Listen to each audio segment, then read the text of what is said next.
Baik, bismillahirrahmanirrahim. Assalamualaikum warahmatullahi wabarakatuh. Puji syukur kepada Allah Subhanahu wa taala. Pada kesempatan ini saya dapat memberikan perkuliahan akuntansi dasar yang pertama dengan topik persamaan dasar akuntansi. Di masa pandemi ini memang kita akan mengalami banyak sekali kendala jika melakukan pertemuan tatap muka. Namun untuk mengurangi gap antara pertemuan tatap muka dan pertemuan daring, saya akan mencoba membuat video atau audio ini dan akan mencoba menyampaikan persamaan dasar akuntansi secara ringkas, cepat, dan komprehensif.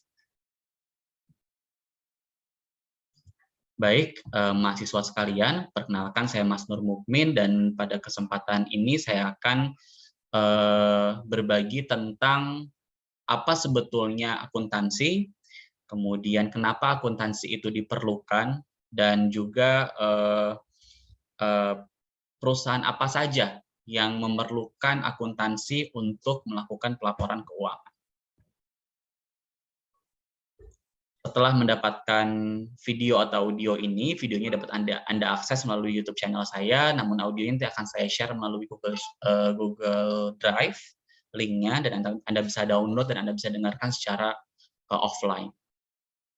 Setelah mempelajari bab ini, diharapkan mahasiswa mampu memahami konsep persamaan dasar akuntansi, memahami elemen-elemen akuntansi, mencatat transaksi dalam persamaan dasar akuntansi, dan mengetahui jenis-jenis laporan keuangan. Seperti diketahui bahwa akuntansi merupakan sistem untuk mengukur aktivitas bisnis dalam basis keuangan. Akuntansi menghasilkan laporan keuangan yang menunjukkan bagaimana transaksi akan mempengaruhi aktivitas bisnis. Tentu saja, dalam menjalankan proses bisnis, diperlukan laporan-laporan yang sangat berguna untuk pengambilan keputusan di masa yang akan datang. Laporan-laporan ini berisikan informasi, dan informasi-informasi ini akan menjadi valid dan akan menjadi lebih dapat diandalkan dan disajikan dengan kualitas yang baik apabila melalui sebuah proses yang dinamakan proses pencatatan berbasis akuntansi. Proses pencatatan berbasis akuntansi ini adalah pencatatan yang khusus mencatat semua jenis transaksi keuangan dalam bisnis. Jadi dalam proses akuntansi tentu saja Anda akan menemukan banyak sekali transaksi dalam sebuah bisnis, dan dalam transaksi itu tentu Anda akan dibekali atau dilengkapi dengan bukti transaksi, ya kan? Jadi kalau misalnya kita ambil contoh, sebuah perusahaan misalnya menghabiskan uang 7.000 untuk e-tol dari Tol Jagorawi, misalnya dari Bogor ke Ciawi. Tentu saja saat tap di tol, kemudian kita print fakturnya dari e-tol, itu yang dinamakan sebagai bukti transaksi. Tentu saja jika sudah kebayangkan, akan sangat banyak sekali bukti-bukti transaksi dalam sebuah bisnis. Seperti misalnya pembelian barang, atau misalnya pembelian konsumsi, atau misalnya pemeliharaan, servis AC, servis kendaraan, kemudian penjualan, kemudian rektur barang, itu semua dilengkapi dengan bukti transaksi. Bahkan sesederhana Anda melakukan transaksi di e-commerce sekalipun, Anda sebagai pembeli juga dilengkapi dengan bukti transaksi yang menyatakan nominal harga yang Anda keluarkan atau uang yang Anda keluarkan, dilengkapi mungkin berapa harga aslinya, berapa diskon yang Anda peroleh, berapa ongkos kirim. Nah, itu yang dinamakan dengan bukti transaksi. Nah, dalam akuntansi yang dicatat adalah bukti transaksi. Dicatat sesuai dengan kaidah akuntansi yang berlaku umum. Bukti transaksi ini kemudian Anda akan analisis, kira-kira kalau misalnya kita keluarkan uang untuk bayar tol, itu termasuk pengeluaran kas, penerimaan kas, penjualan, pembelian, atau yang lain.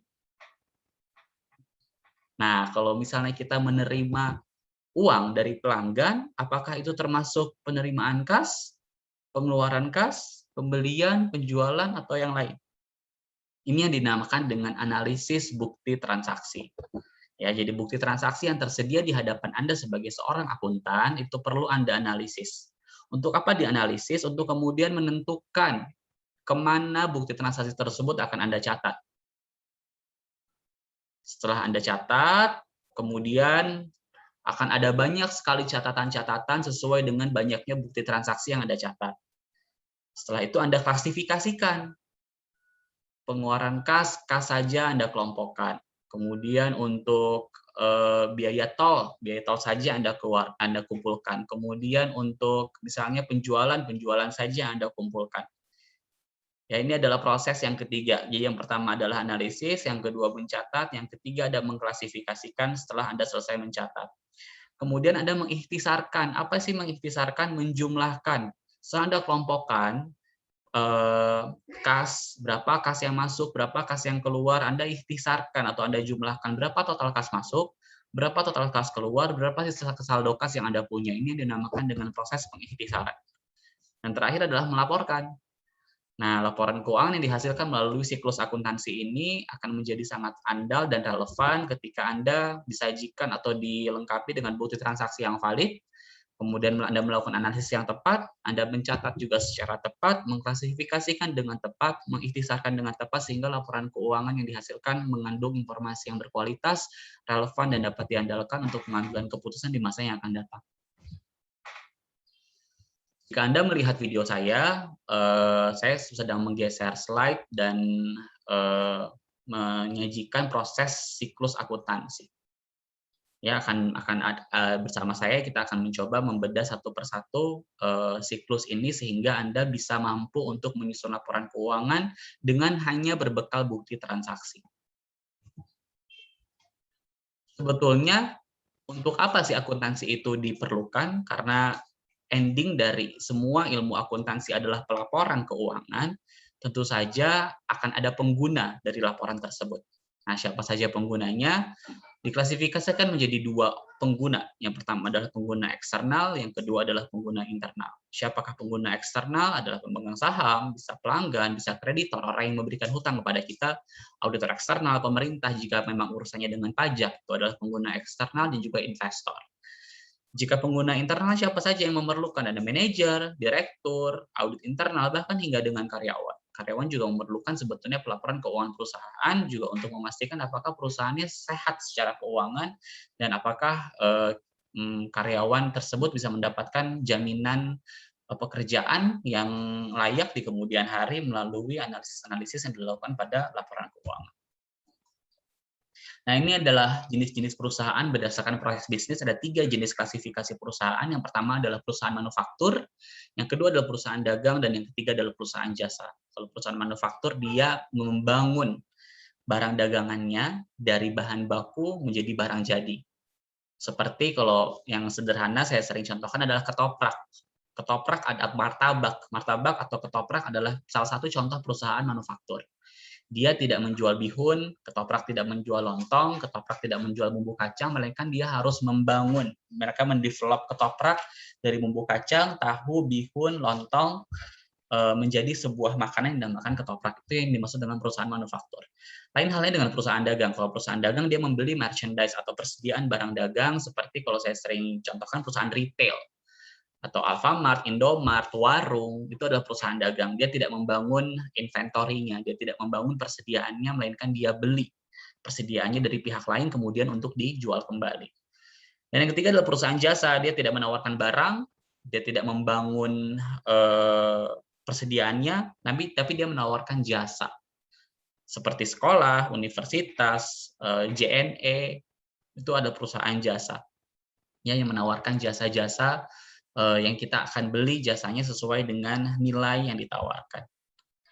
Semoga sampai sini paham. Kalau tadi adalah jenis perusahaannya secara proses bisnis, sekarang adalah jenis perusahaan-perusahaan berdasarkan kepemilikan. Ini juga penting untuk Anda ketahui. Karena ada 3 jenis kategori perusahaan. Yang pertama adalah perusahaan perseorangan yang dimiliki oleh individu atau pribadi.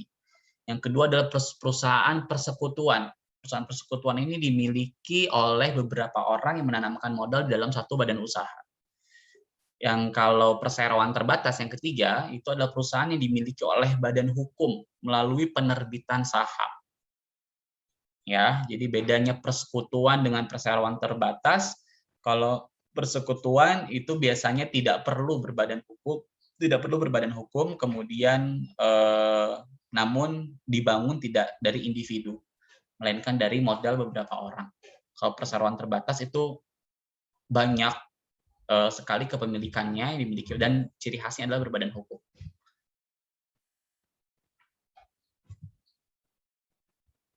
Seperti sudah saya sampaikan di awal bahwa proses akuntansi ini kita melakukan sebenarnya 3 dasar tahapan. Yang pertama input, kedua proses, yang ketiga adalah output. Apa yang diinput? Yang diinput adalah mencoba menerjemahkan analisis bukti transaksi ke dalam jurnal. Ya, atau yang saya sebut di awal adalah mencatat. Itu input. Setelah input kemudian dilakukan proses. Apa prosesnya? Pengklasifikasian. Dipisah-pisahkan yang kas dengan yang kas, aset dengan aset, piutang dengan piutang, hutang dengan hutang, itu proses. Setelah itu kemudian melakukan pengikhtisaran di total, berapa saldo kas akhirnya, berapa saldo piutang akhirnya, berapa saldo utang akhirnya. Kemudian lakukan proses pelaporan. Laporan adalah output, yaitu laporan keuangan. Ada 5 jenis laporan keuangan. Yang pertama adalah laporan laba rugi, yang kedua adalah laporan posisi keuangan atau neraca, yang ketiga adalah laporan perubahan ekuitas, yang keempat adalah laporan arus kas, dan yang kelima adalah catatan atas laporan keuangan. Nah, ini adalah konsep dasar, persamaan dasar akuntansi bahwa setiap aset yang dimiliki itu bersumber hanya dari 2 sumber. Yang pertama adalah hutang, yang kedua adalah modal.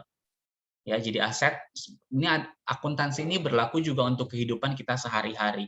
Kita semua pasti di sini punya baju, kita semua di sini pasti punya barang, punya handphone, punya aset, punya laptop, itu sumbernya hanya 2, hutang atau modal. Modal bisa modal sendiri, bisa dikasih orang, bisa dibeliin, itu bagian dari modal. Atau hutang, kita pinjam untuk memperoleh aset-aset tersebut. Ya, jadi dalam persamaan dasar akuntansi, dalam keilmuan akuntansi, sampai hari ini, sejak puluhan tahun yang lalu, akuntansi ditemukan ratusan tahun yang lalu, atau akuntansi ditemukan oleh Adam Smith, sampai hari ini tidak pernah berubah bahwa sumber dari perolehan aset hanya didapati dari 2 sumber, yaitu hutang atau liabilitas dan modal. Tentu sudah tidak perlu saya jelaskan lagi ya apa itu hutang. Baik, dan jumlahnya harus sama ya. Aset itu harus sama dengan hutang ditambah modal.